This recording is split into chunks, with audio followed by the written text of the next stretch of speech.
Ας είμαστε ειλικρινείς, το διάβασμα μπορεί να γίνει πολύ βαρετό. Αλλά μη φοβάσαι, γιατί σήμερα θα σου δείξω πώς να διαβάζεις χωρίς να βαριέσαι. Αρχικά, βρες το γιατί σου. Γιατί διαβάζεις? Για να περάσεις το τεστ? Για να καταλάβεις τον κόσμο γύρω σου? Για να γίνεις εκατομμυριούχος? Για να ταξιδέψεις τον κόσμο? Για παράδειγμα, αν διαβάζεις βιολογία, σκέψου ότι καταλαβαίνεις πώς λειτουργεί το σώμα σου. Είναι κάτι σαν σούπερ δύναμη. Κάντο παιχνίδι. Μπορείς να μετατρέψεις το διάβασμά σου σε πρόκληση. Βάλει χρονόμετρο και δες αν μπορείς να τελειώσεις ένα κεφάλαιο σε 15 λεπτά. Βρες ένα quiz και δες αν μπορείς να το απαντήσεις. Βάλει το ChatGPT να σε εξετάσει. Χρησιμοποίησε χρώματα και σημειώσεις.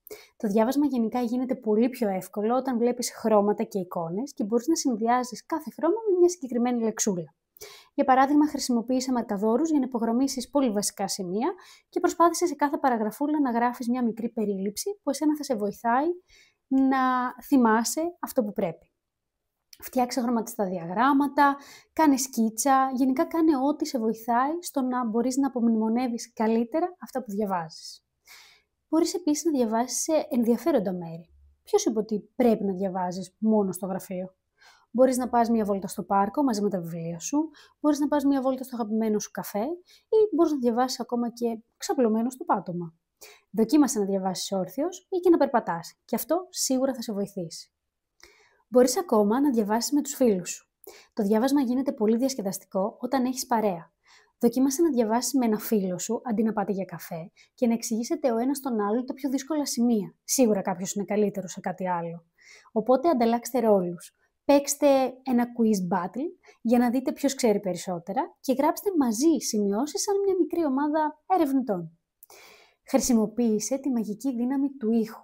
Μερικές φορές η σιωπή είναι παντελώς βαρετή.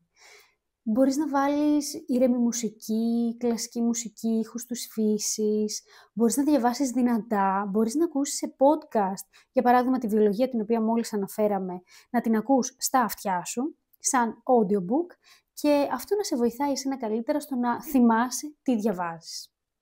Και πάρα πολύ σημαντικό, κάνε διαλύματα, φέρσου σαν επαγγελματίας. Δεν μπορείς να διαβάζεις ασταμάτητα, το μυαλό χρειάζεται ξεκούραση.